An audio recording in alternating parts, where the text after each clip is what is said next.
We're here again. What do you mean you were here again? Well, I'm just saying, welcome back to another Saturday Confessional, ladies and gentlemen of Movie Confessions. I am Ben. I am John JFRY. So, JFRY is in a bit of a mood. We are going to get to the source of mood down the line. But thank you for joining us Saturday. I mean, let's face it, it was a good day. Everything is nice and cordial. We're still doing the thing wherever you're watching or wherever you are.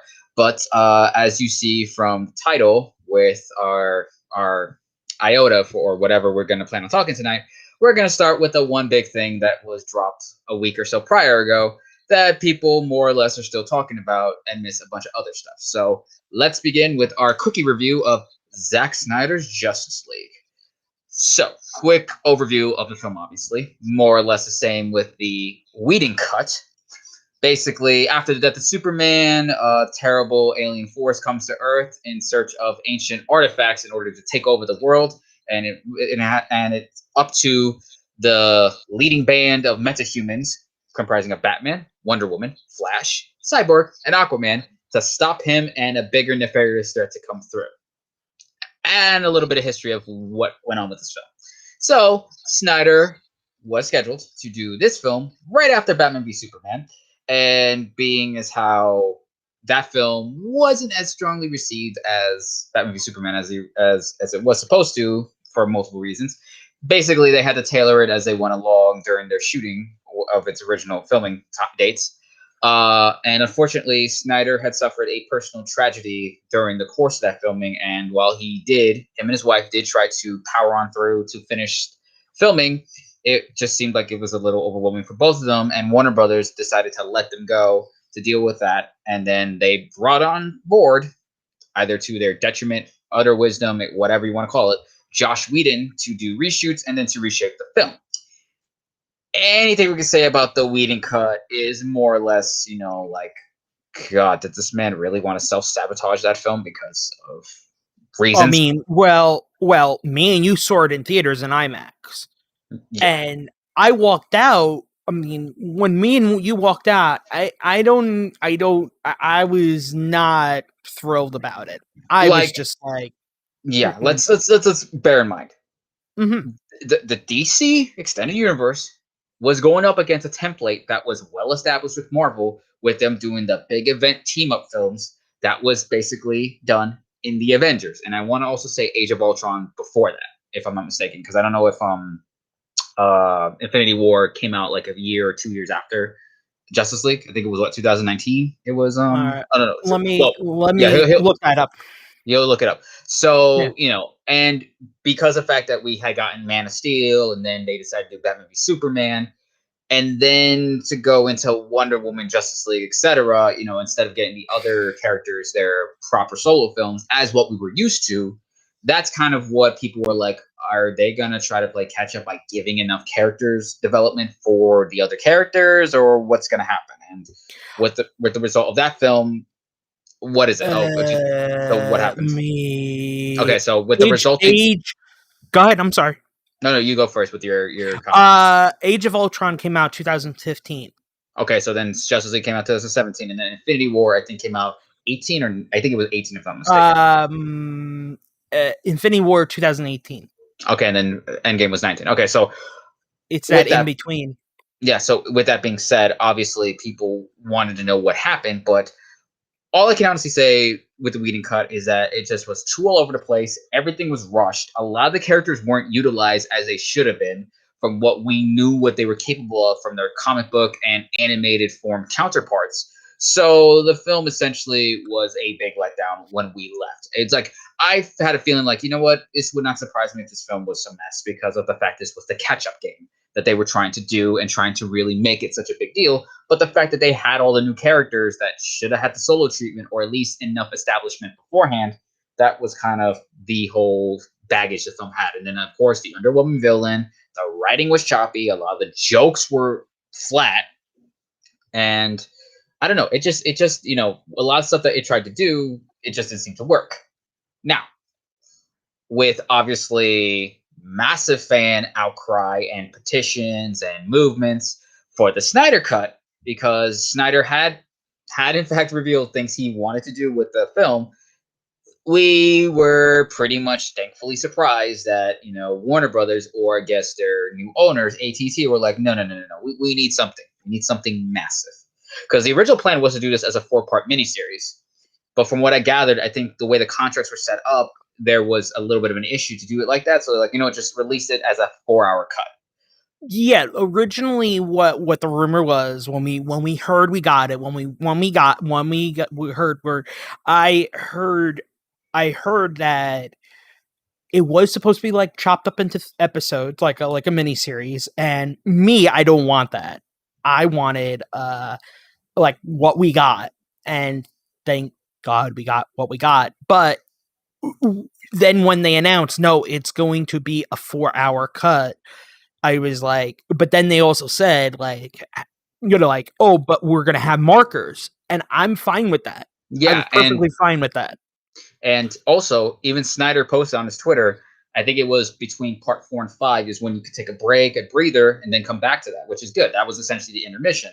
So I wanted to say, to jump on this before we get into the meat of the film, more or less, I would say the one thing that is a real big gripe about it is you can feel the runtime. I mean, even though it's a streamer, even though, you know, it does do a lot with the benefit of the 4 hours, and you can definitively say the way this film is, it is in fact a director's cut, like the Richard Donner cut of Superman. Like, not in the sense of like saying, oh, well, that's just as good as that. This is good in its own sense, but it is a director's cut. We knew what the director wanted. He did specific things. What do you got to say? So you felt you were feeling the 4-hour, like it felt like a 4-hour movie. Well, again, when it came to the markers, because I was under the pretense, because I really didn't see how the markers were set up originally, that okay, part 1, okay, so this is part 2. So I didn't know if it was like 6 or 7. So I thought, okay, part 1 is like the 40 minutes, and then part 2 is gonna be another 40. So to be surprised that, like, I think it was like the second or third part was just the first hour or so, I'm like, Jesus Christ, that's kind of, well, and more or less they were establishing, building everything up. So that was the point. Like, those moments took a while to kind of get things set up. Well, So I thought it went very quickly.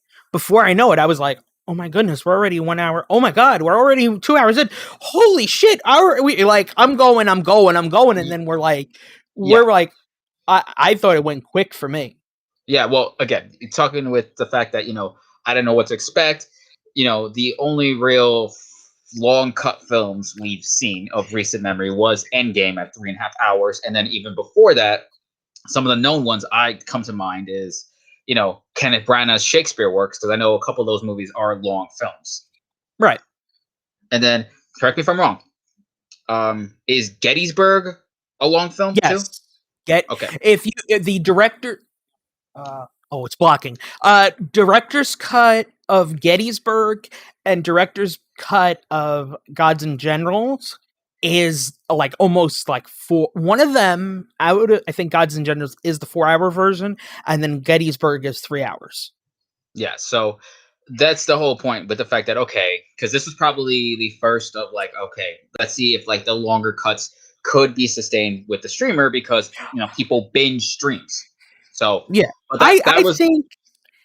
Go yeah. ahead. I'm sorry. No, you first. You first. You first. I think I have a feeling we're heading back to long films. With the streaming platforms, I mean, we're still kind of Yeah. on the like touch and go with the theater thing, because I would have said, you know what, if we were not in the situation we're in, and they said, okay, we're going to release the 4 hours in theaters, I would, if, you know, where we were at before, it'd be like, you know what, let's try to go see it in theaters and see how it plays out. Because it's funny, I saw on Twitter people are like, oh, do the Justice League binge watch challenge or something, where it's like, oh, just try to watch the film straight away, 4 hours, see if you can do it. Because I've heard people just say, okay, they stopped at one point and then they continued on another day. But, you know, again, Straight through. I did it. Same here. Like, I was watching it with someone and we were just thinking, okay, we're going to watch half, but we were so invested and so into it that we're like, we're going to finish watching it, or screw it, we're going to just sleep less tonight. So that was that.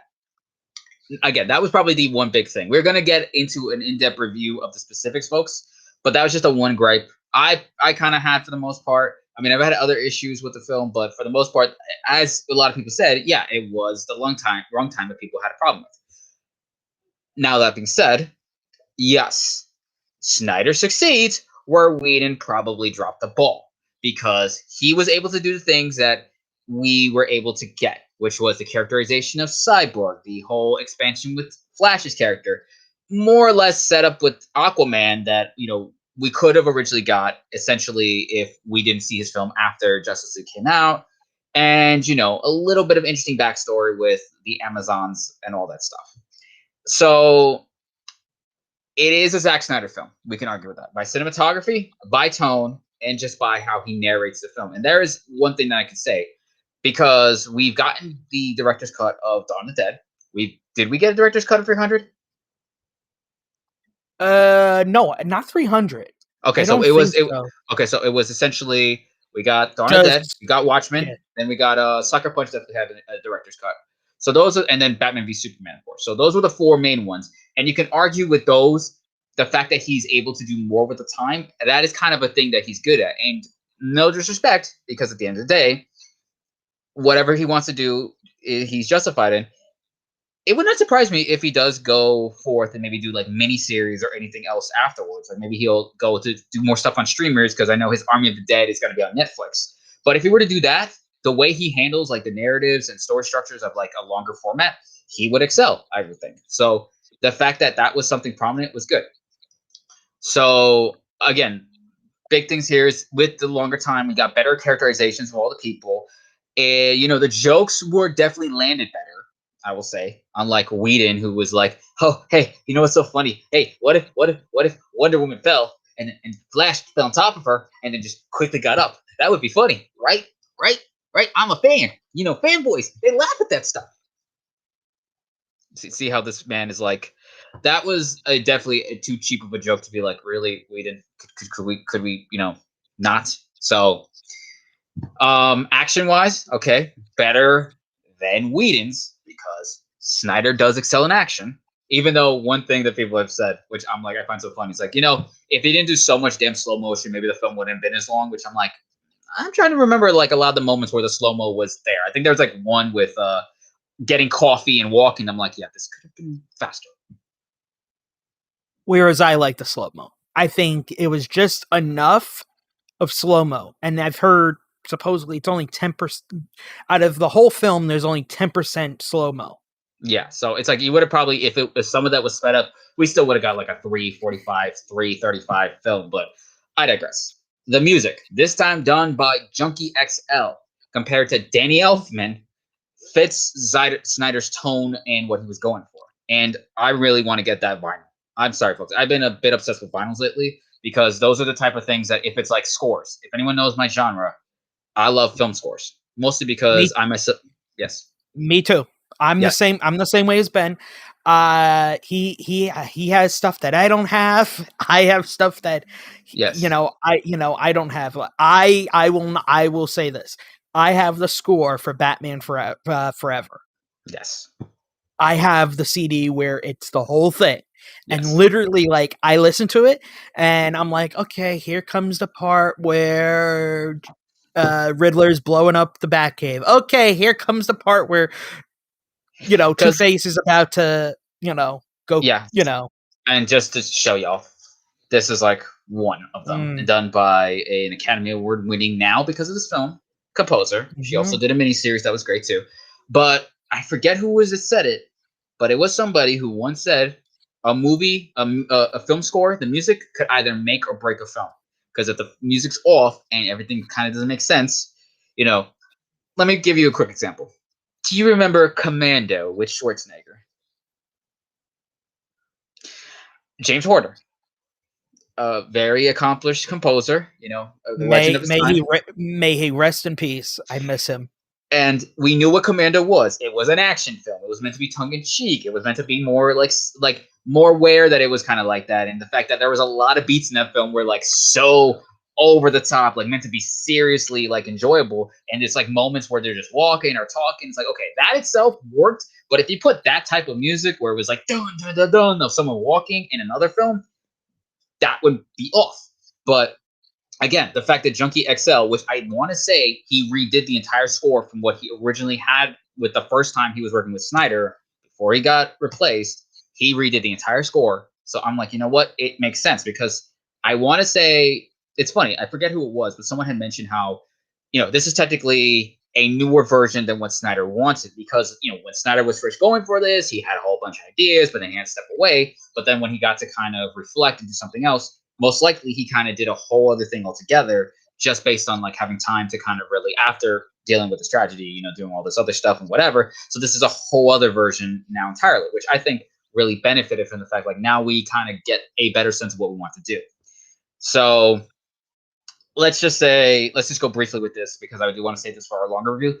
Let's just say when it comes to the big battle at the end compared to what we got with Whedon's cut, the way it looked, the way the music was, the way it was shot, everything about it really had weight and risk assessed to it compared to the other one where it's like, is this really like a whole big saving the world? Because this could kind of seem like a throwaway in my opinion, or it's like a random fight that really has no stakes in it. Whereas the end one here, the way Snyder set it up, had stakes. And that's just one thing I think really stood well with how the characters were, how they were utilized, and how the moments were. The stakes and just everything that was involved with the conflicts and the villains and the characters, they had weight to them and it really mattered compared to how everything was like either thrown away in Whedon's cut or just really not as utilized as it should have been. Because that's where I think he dropped the ball. Like, even though he came in at the last second, tried to scramble something together, it's like, you legit, despite the fact what we know about Whedon now, you legit did something with Avengers. And people praise you on the fact that you're able to kind of mesh everything so well, gave everything time, gave everything such a structure that we enjoyed all the parts. You fumbled, obviously, with Age of Ultron, and then you totally fucked up with this. So that is kind of shocking. Anything to add on that before I get to our final point and then another point I want to get across? No. I'm good. Okay, so I would say, as I said, I'll probably go more into the details of like what were other gripes I had, but I stand by the fact that, when I did see this, I really felt emotional because I grew up watching the Justice League Unlimited cartoon. And I've stated I lean a little bit more to DC than Marvel. I love both equally, and that Marvel Studios managed to create something that only has essentially existed in the comics with what they did with their characters, what they have been doing with the MCU, et cetera, and so forth. Whereas, DC has been more doing its solo stuff and all that good stuff. But I even said, again, them handling the darker storylines and the darker characters, that's always something I've enjoyed. So they were able to go there. And I know there's been darker Marvel storylines that have been done well, but I think DC's always had a leg up on that, in my opinion. So if this was obviously, I recommend, coming from me, we're probably going to have different ratings on this. I would say midnight, like midnight, catch it at midnight type of review for me in that sense. So where's your rating, sir? I'm going with full price and buy a physical copy of this because it is like, it's one of those like you buy you watch it full price and you buy a physical copy of it. Like it's that worthy. It's me. Yeah. I don't think I'm different from Ben. I do not think it's worth a midnight. I think you should go see it. Yes. I think it's like great, an amazing movie. I don't think it's a midnight fangirl. Yeah, well, yeah, that's what I said. It's like, again, this is where we're going to differ because of that. So, and again, you yourself are evened out with both Marvel and DC, if I'm not mistaken. You're not like one takes over the other. When it comes to the movies, I'm very middle grounded. Now, when it comes to comic books, that's a whole nother ball game for another day. Yeah. So, but as we all know, to just end it here before I get to my last point, which I did say this was a live action DC animated film because the animated films of DC have always excelled more than anything because they were able to do things. But the fact that we saw the characters as the characters and the situation really played out like that, and there were more that could have been built on, I stand by that. So that being said, there is a bit of a thing that is kind of funny that came out with this because, again, we'll get more into it with our full review, but let's talk obviously about the big thing that happens obviously at the end, which let's say when it came to the whole epilogue part, it's like, okay, is this really Return of the King, Lord of the Rings situation where you gotta give us all this stuff? We knew it was part of the, most of these moments were part of the original cut, but come on, really? But what was I gonna say? So the main thing about it is that yes, Snyder did in fact bring us a Joker that was more or less a little bit more able to kind of take in compared to what we originally saw in Suicide Squad. And he has an interaction with Batman. People have commented highly on this because of the fact that, wow, this is like what we should have gotten or what could have been. And then some people, for some reason, want to say, oh my God, this is just as good as The Dark Knight. I'm going to say something because as you see right now, folks, this is not something you want to see, because when this man is in this mode, prepare for a rant. So let me just say my comment, and then we're going to see what he has to say. Dark Knight had the luxury of having an entire film, which was essentially about the hero and the villain, play out in its entirety. We may have gotten that one scene with Leto and Affleck, and yes, there was promise. But if you're going to compare the two in that sense, yes, we would technically need a full film. But unleash the rant. Well, some people have said that this is not good as Dark Knight. This is just mediocre. Have you seen the fucking full thing? Did we get a full trilogy out of it? No. This was just the beginning of what we were supposed to get. So don't go high and mighty that one movie is still better than the other. Stop it. I don't want to hear it again. Yes, it's the greatest film ever made. Oh God, Dark Knight. Stop. It's a movie. Just like anything else. Just like wrestling. Just like fucking TV. Relax. It's not the Bible. Because you have some people who still love The Dark Knight. Yes, The Dark Knight is a masterpiece on its own, and it's probably a high for Christopher Nolan and everything he wanted to tell and achieve with his Dark Knight films. That being said, it is. But I've said this to Ben. It's not the be-all, end-all of fucking movies. I like it. I have it in 4K. I have it on Blu-ray. I enjoy the film. I think it's the best. Do I think it's like a red wine? No. And I've seen this man try red wine. He'll have some things to say. No. I say right. Yeah. So, again, when it came to the epilogue, we'll probably get more into that later. But moving on, folks. We are now going into our streaming review of two Marvel properties, one which just concluded, and another one we just got the second episode on. So we're going to start off with WandaVision. And let's do WandaVision. WandaVision. Oh, WandaVision. Okay.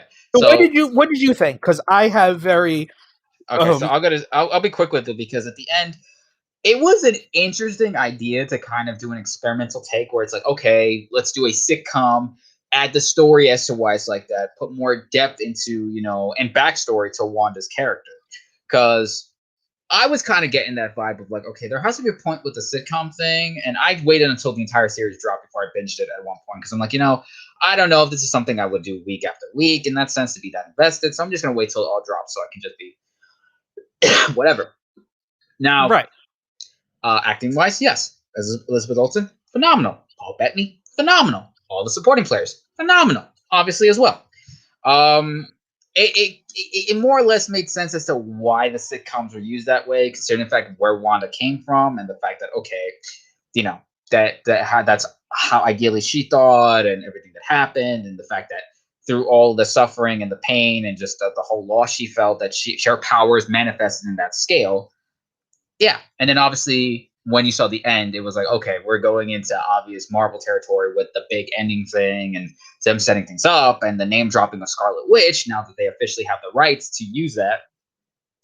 But more or less, I enjoyed it. I was like, all right. I mean, it wasn't like something, if they had done this in a movie format, where it would have been like, okay, it felt a little bit higher up of like Ant-Man territories. Like, look, I watch those films, I like them, but it wasn't something I went. I think the only one I legit went on the opening weekend was Ant-Man and the Wasp, and it was like it was fine, but it wasn't something we really needed to see. It would have been fine if it was a matinee type of thing.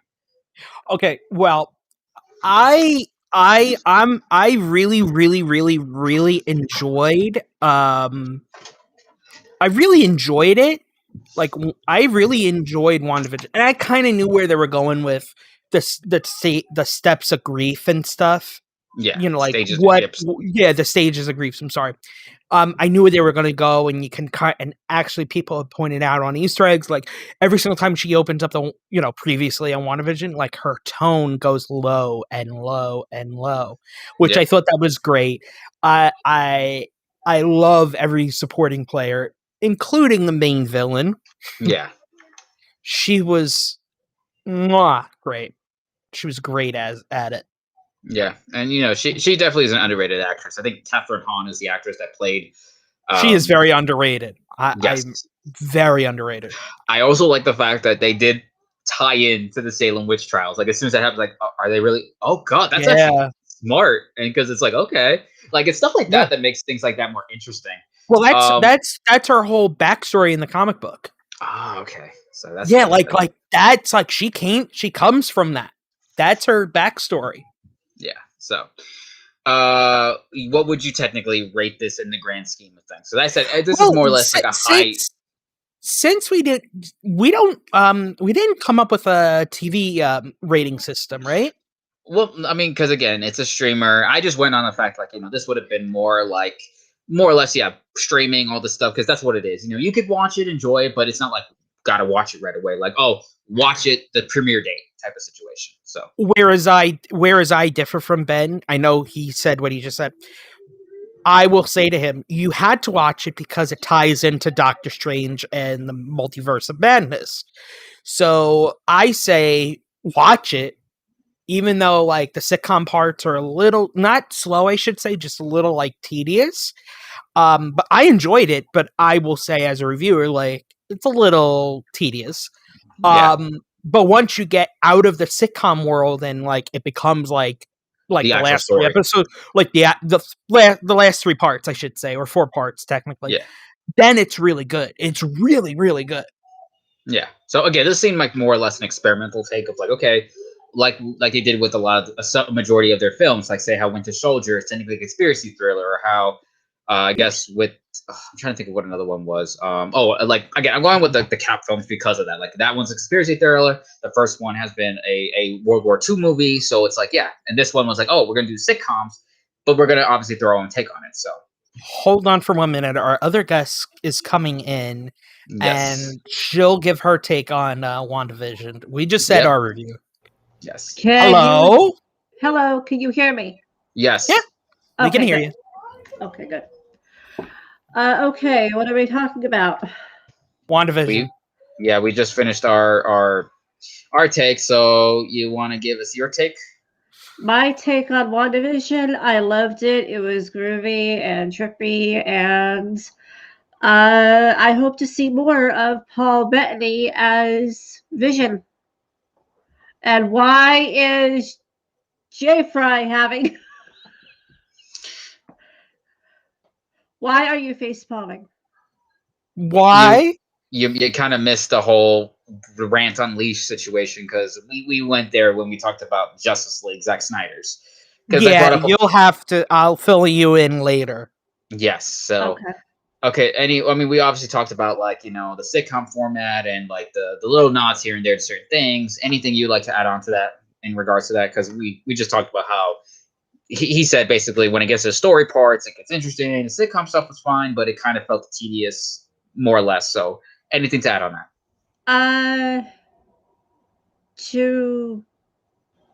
Oh, okay. So also what I liked about it is that they introduced like her kids, and I'm like, from reading, like I haven't read their comics, but from reading like short version, I'm like, oh my god, I hope nothing bad happens to them or anything, but Yeah, I guess we'll have to wait and see with Doctor Strange and the Multiverse of Madness to see what Yeah. happens with. All right, so there's that, and then we're now going to talk into, of course, Falcon and the Winter Soldier. But J.Fry, before that, any other little tidbits you would like to acquiesce or comment on? No. I'm all good. We can Oh, go okay. into Falcon. Go ahead. What? Can I put my my opinion on Zack Snyder's Justice League? Yeah, go ahead. Yeah, go ahead. I want to see more of that Leto Joker. Oh boy.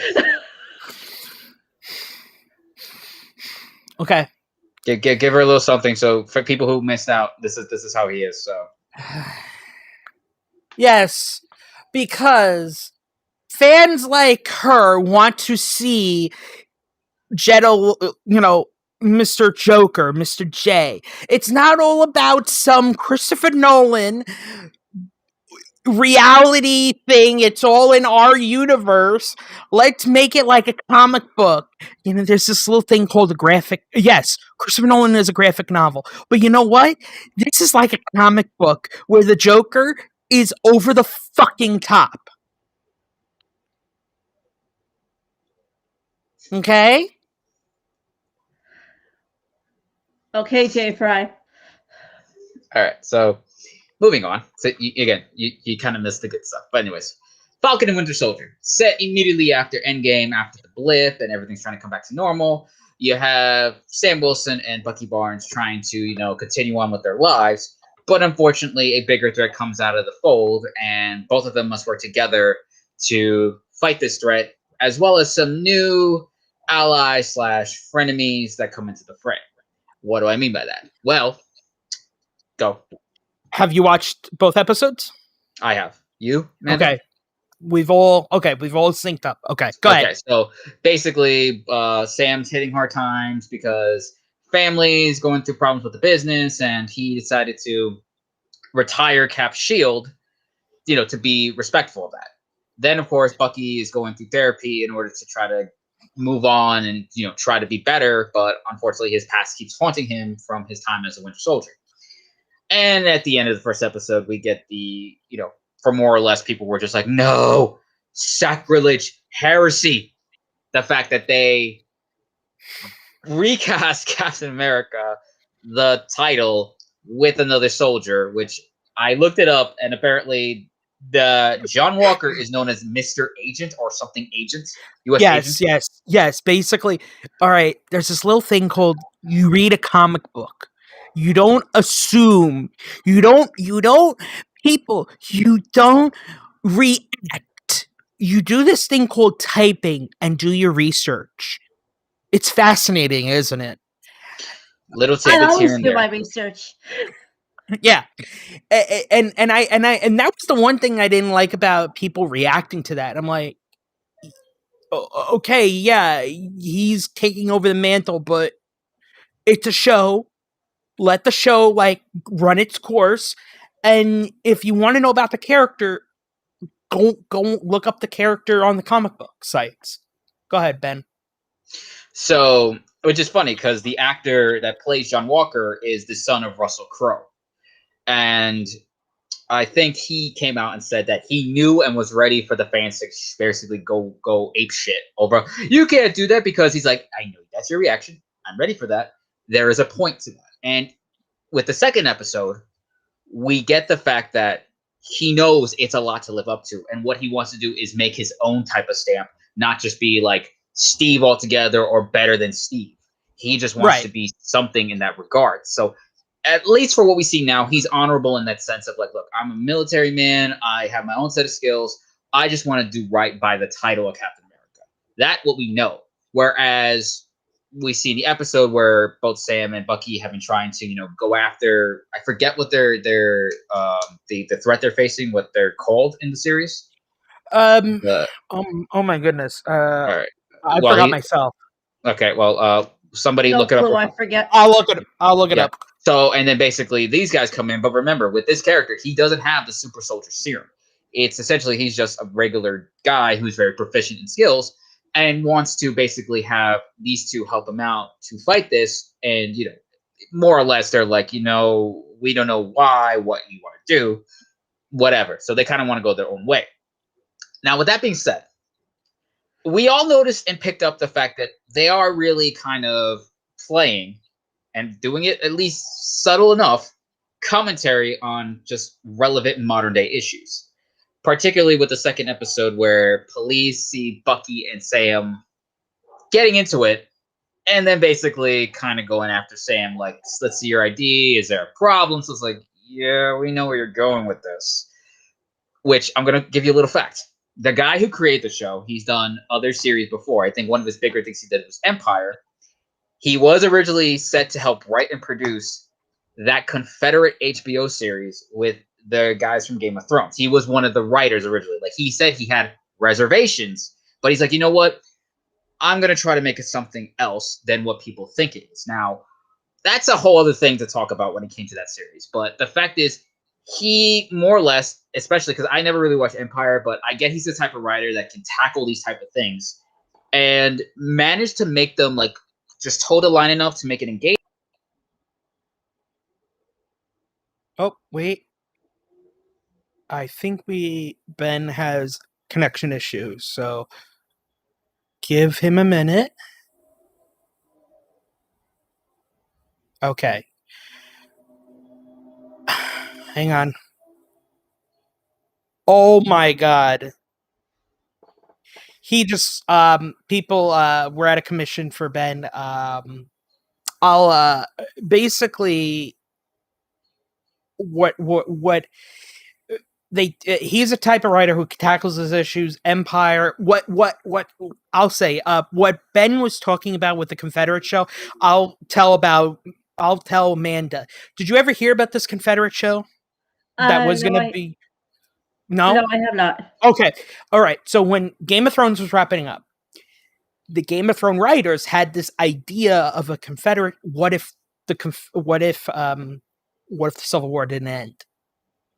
Oh, like it would be in an alternate timeline. And me, as an alternate timeline person, I thought it was great, but stuff happened, and it's in. I don't know if it's in development still or development hell, or it just does not want to happen. But basically, from what I like so far, I like where they're going with this for Falcon Winter Soldier. I want to know, more about like two things I want to know.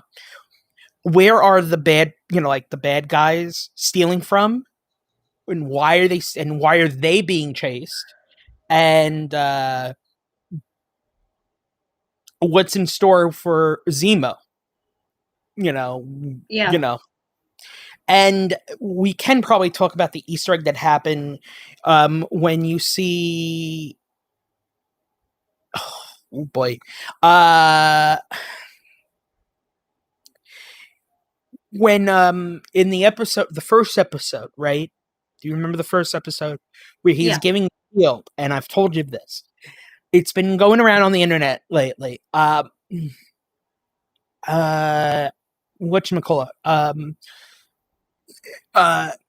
What is it? Rhodes is there. One, he's not wearing his legs so he can walk. And he has this mysterious M in the middle of his forehead. And I know who's coming. Oh yeah, that's right. Yeah, I told Amanda, and she was like, "What?" And for our viewers, shall I name him? Yeah. I mean, it's been teased in WandaVision. It's gonna be teased in Loki. I've seen trailers of it being, teased. Okay. Go ahead. His name is Mephisto, and in the comics, again, people do your research. He. That's gonna be our new tagline, people. Do your research. He absorbs the souls of Wanda's children. So we'll have to see if that happened. Like, if our viewers, listeners, wherever this is going, yeah, if they saw it, yeah. Spoiler alert. Yeah, you heard Tommy and Billy say "mom." So Right. Which I know it's not them. It's not them. And the group, which we were going to talk about, in the show, the group I'm talking about is the there's a criminal group called LAF, and then you have Flag Smashers. That's the group's name. That's the group's name with the handprint and stuff. It's almost like the Hand all over again from the Netflix Marvel shows. Yes, in a way. Yeah. So since we're done with Falcon and Winter Soldier, I can probably go into my Blu-ray review of whatchamacallit, Event Horizon, and what do I think of it, and what exactly did they do a good job and stuff. So we have here, let me get it. We have here one of the movies that still retain a cult classic, and people are not stop talking about this film to this day. This is a 90s movie, and they still talk about this. I still talk about this movie. It scared the living shit out of me when I was a kid. But this is the one I'm reviewing is the Shout Factory. It's newly scanned in 4K, and they did a very good version of this. Supposedly, comparing it to the old Blu-ray to this Blu-ray, it's a much better scan. Colors are more popping even on a Blu-ray. They got this special features. They get the writer, the director, and two of the actors, and set designer, and product, and like almost like anybody they could get, they got to interview. I only watched the director and the writer and one of the actors special features so far. I'm still working into special features now. Movie and audio, they did it such a good job, and I think it's audio. I mean, everybody knows here I'm an audio person, but the video, they did a much better job. Like it's beyond belief how like it's one of those night and day situations for the Blu-ray. And I say pick it up just like how Shout Factory. I will even say to people, pick up Ghost Ship, pick up House on Haunted Hill, pick up 13 Ghosts. Like Shout Factory is really making them self known for restoring cult classic horror movies, or like anything of their, then there's other stuff that they do, but like I feel that they're the go-to place to go to. Like if the company doesn't want to do it, they're the good third party. But we were gonna talk about some news, and you wanted to talk about Amanda. You wanted to talk about the Britney situation. Yeah, she is, according to an article I read, she is trying to resign her father from the conservatorship that she's in because it's being mishandled. And all I want to say is hashtag free Britney, because that is okay. Just so people know, that is Amanda's position. She's more into it than I am, and Ben. That's her take on it. I haven't watched the documentary. Amanda has. I'm out of the loop with this, so when she comes in, like she'll tell me certain stuff. So okay, Oh, he's back. hello. Yeah, I know you're back. the whole power on the block went out, folks. So believe me, that was surprising because I'm pretty sure you saw the black backgrounds. Like, oh my god, he's doing something. Wait, he gone. What happened? So what I Yeah. missed? So what I kind of quite I finished up how I felt about Falcon and Winter Soldier. We talked about a little bit more about Falcon and Winter Soldier. We talked about Mephisto, the Easter egg that was being laid. I just did my Blu-ray review. So Okay. So and now we're basically you just finished the I just did my Blu-ray review, and Amanda just gave her article. What did you also say about Brittany? Yeah, she's trying to get the conservatorship taken away from her father because he's mishandling it. And yeah, like my takes are pretty much like uh freedom fighter issue, whatever, if you want to call it that, but yeah, I gotcha. at this point, at this point, whatever is there, hopefully it'll get people to sway certain things, certain opinions. So free Britney. Yeah, free Britney, because viewers, listeners, if you go to her Instagram, just it's out there. It's in plain sight. Yeah, that what she's going through. Right. Yeah. Okay. So now we're gonna have some movie news. So, but one of the big ones being, did we all see the Suicide Squad trailer? Yeah. Yes. Okay.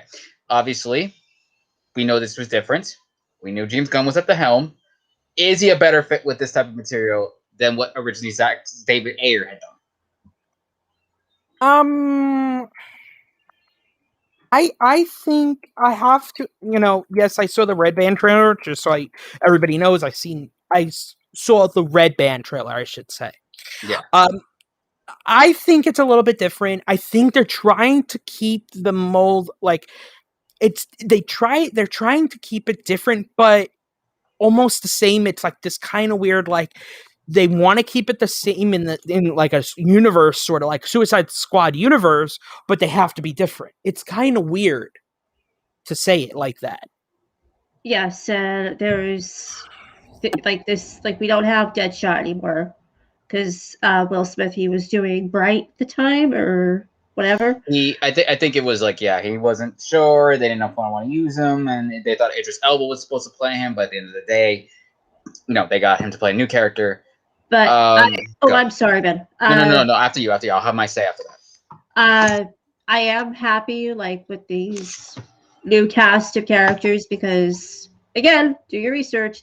These villains per se are part of the Suicide Squad, and yeah, it's going to be a very interesting take on how James Gunn handles this. But yeah, like as JFRY said, it is pretty much the same formula, but different, tweaked a bit. Well, again, how it's more or less if you saw, say one of their the one that I came before to watching the live action one, which was the Assault on Arkham one, and then say the trailer for the Suicide Squad Kill the Justice League one. That format has been consistent with the Suicide Squad, so obviously they want to set some things up.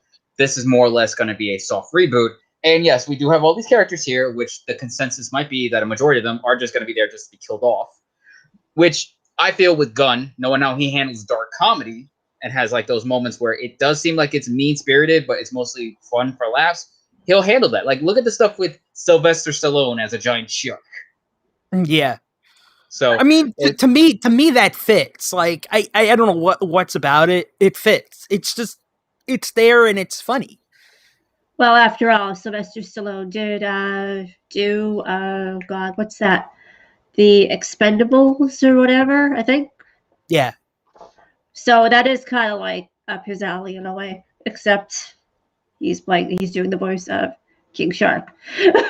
Which again, it is quite funny when it comes to that stuff. But as I said, again, because of the fact of all the stuff that's going on within DC and all that. So it's like, okay, so I guess they're gonna see this. I personally love the line where they're gonna save Harley in the beginning. She saves herself. It's like, yeah, we had a whole plan. She's like, well, I could go back inside and you still do. I'm like, yes, that is a Harley Quinn moment. That works. So, and then the end, they fight that. Was it Staryu or Staryo? I forget what the thing's called. But it's like Starro. And that is a thing. What, just in Suicide Squad or just in DC altogether? I think it's in DC altogether. Starro, I guess. Okay, so which again plays more or less into how, because Air wanted to do something serious and dark and brooding. We saw what happened, but we know with Gunn, it's like, yes, because I think one thing people have said was, well, he did Guardians, and maybe it's gonna be like that. It's like Guardians was its own thing. This is gonna be definitely its own thing, and if they keep the R rating, that's gonna give it more or less the edge it needs. Because come on, you get King Shark eating somebody, splitting someone in half.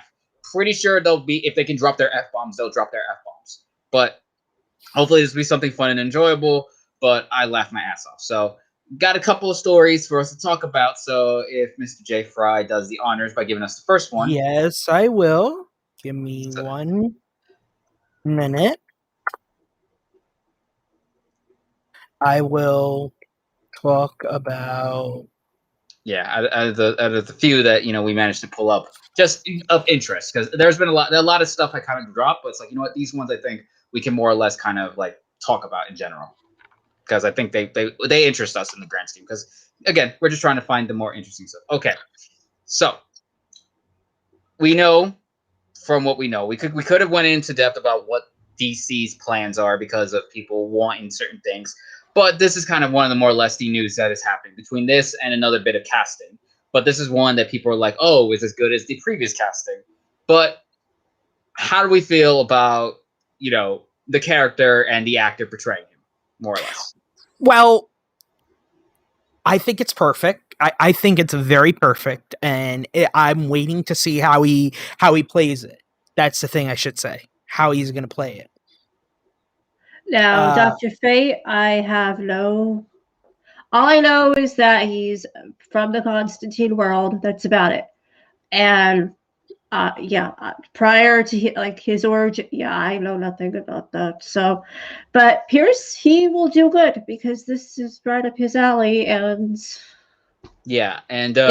again, the bits of Constantine that I knew it from, and then obviously he was I guess more or less kind of known in the grand scheme just for whatever he did. Because again, I only knew about him then, and then I realized, oh crap, didn't know he was in Injustice 2, and then like how they managed to pull that off.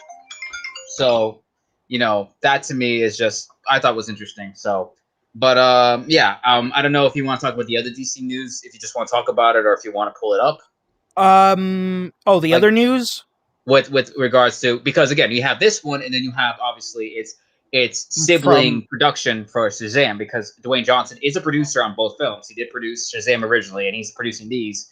But I guess the other news, again, let's just talk about it. Helen Mirren's supposed to be the villain in Shazam 2, if I'm not mistaken. Yes, she is, and that's a perfect fit too. I think that's like absolutely perfect for her, and I cannot wait for this movie to come out. Like, this is like one of those, like, as they built, like, they're not even filming, like, as they're getting the cast ready. I'm intrigued about this movie, and I cannot wait for the trailer to drop so I can say yes, no, maybe so, to go see it.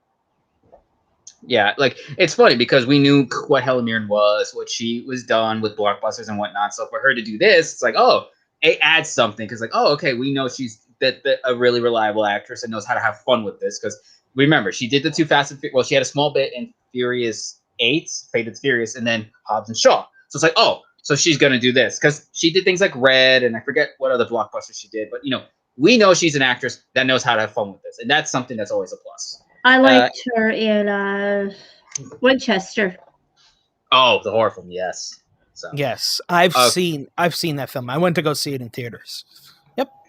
So, okay, you want me to pull up the other news? Well, yeah, whichever, because I think I had two other this is something that all three of us really are out in the core. We love this franchise so much, and we love it so much that if you f around with it, we're gonna like go crazy. Go ape shit. So what are we talking Yeah. about, folks? Yes, the origin story Untitled revealed for the new Resident Evil, which if you could scroll, I think I just gave the headline. Yes, that is the actress who is going to play Claire, Whoop. which I did quote that the main characters they casted, I said they were solid choices. She is a good actress. I think the guy who's playing Chris is good.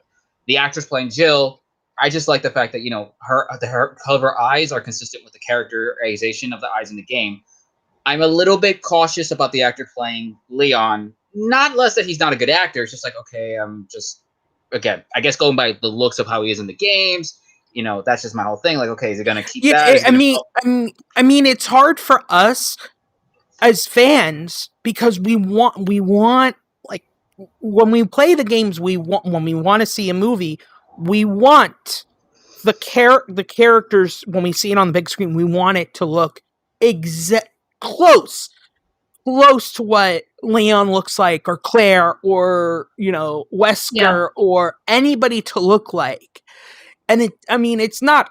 I shouldn't say I'm not trying to be an ass, but it's not hard to find somebody that looks like Leon.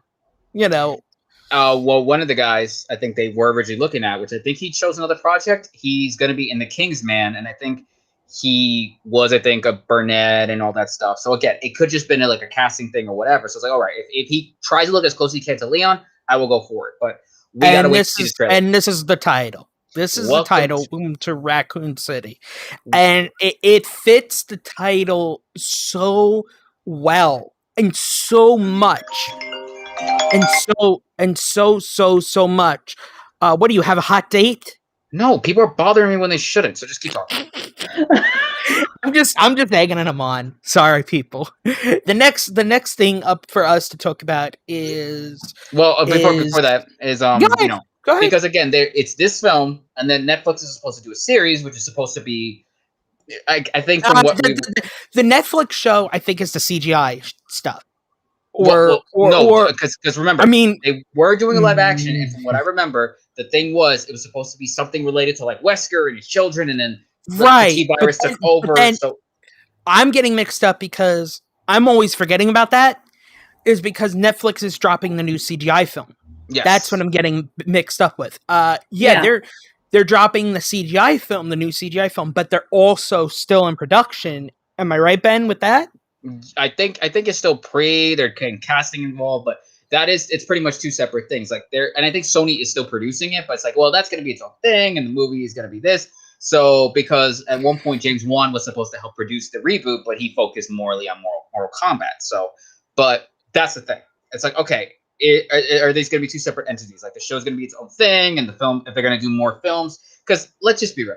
When it came to Paul W. Anderson series, it was, as we said, more or less kind of a vehicle formula in some sense, and bringing in whatever fan service he could. But now it's like, look, we played the games, we love the elements from the games. All the main producers and whatever do have a respect for the material, so they're like, yes, we want to try to bring what we can. Because I do recall in an interview when the first film came out, Anderson went with the direction he did because he felt like, well, people are going to know what's up about the games and the story, so there really is no surprise. So, okay, fair enough. But now we're at a point that we know how adaptations can be done. It's just how you make it different, you do the right fan service, etc., and so forth. So that's just the one thing that we hope comes with this film and with everything involved. So, but any other comments with this? Because I'm hoping the trailer drops soon because it's supposed to come out in September. Yeah, I know. I mean, I could see the trailer dropping maybe July, maybe June. Wouldn't it be funny if they did it on a specific Raccoon City date? Oh please tell us time of Raccoon City incident. Well, right now there's nothing happening. Just whatever. I know, but please tell me what is the specific date? Specific date for the, let's see, shall we say Manson. Oh my god! Stop watching the Spencer Mansion. The Spencer Mansion. I'm making a joke at myself, Amanda. Stop watching the true crime. Let's see. Let me take a look. while she does that, do you just Yes. want to get the final story? Just because it is in general what is happening at the current moment. So while she gets us that, what is it that dropped that might more or less happen? Yes, it was revealed that Disney plans to do what Warner Brothers is doing. They're doing it theaters and they're doing Disney Plus streaming with the whole premium fee thing situation. So Nobody, I mean, yes, diehard fans are going to get it. I'm on the borderline with that, but as much as I want to see it right away, I can wait because what was the most recent one that dropped um, from Disney uh, Plus? The Kaya, River. the Okay, animated one. okay, all right. That movie just came out on Premium Access. Do you want to know when the physical copy drops? When? May. Ending of May. Memorial Day weekend, like May. Like, I think I can wait. And I'm thinking that I'm going to take a guess. Black Widow, okay, so it comes out in July, so I would say maybe a September release for that movie. Maybe. Yeah. I can wait. I'm not getting it. I can wait. Okay, so in regards to this, we know that people have wanted to try to, like, with everything going on with the world and this current situation, it's like, okay, the theaters have been struggling and some people are kind of like iffy about going back because of like, well, the theaters have kind of been more or less, underdeveloped. There's still no structure, et cetera, so forth. So, and Disney obviously being one of the bigger players to honestly keep the theaters there with their blockbusters.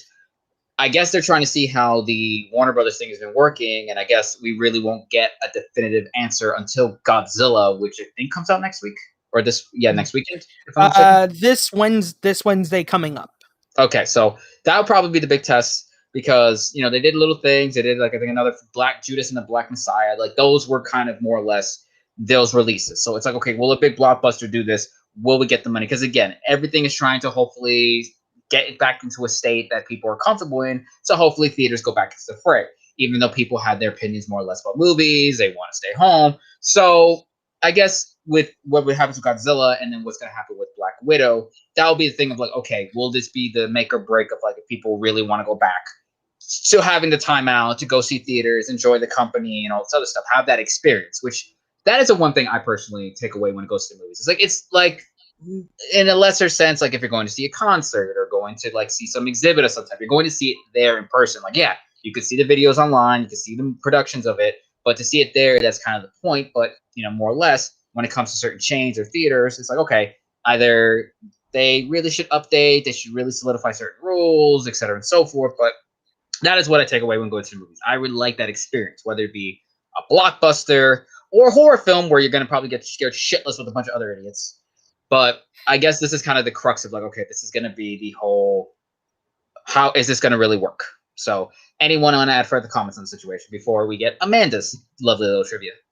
No, I'm good. Go ahead. What is the date, Amanda, for the the Spencer Mansion. Mansion? Thank you. July 24th, 1998. Okay. That I didn't even know about. So I'm like, okay, is that like, because again, Well, that was a good guess on me. I said July. Well, wouldn't it be a coincidence or whatever that if they released it that day? People would have to kind of bring it up because I didn't know, he didn't know, so it's like, okay, because again, that's just my thing. I'm not trying to belittle or say anything negative against it, but like, again, not like a big thing technically. I'm sorry to say that, but I know, but it would have to just be something where if that does drop, everyone's gonna be like, oh my god, this and that. Because wait, isn't the movie coming out in September though? October? September, you said. Yes. September or October. I don't know. Around that time frame. It's coming out like in the fall. So But if they don't want to put out a lot of trailers and they just want to let's just say one trailer, that's the right time frame. Just put out one trailer. Go ahead. Yeah. So okay, so I mean, again, with everything going on, I guess we gotta see how all this plays out, etc. and so forth.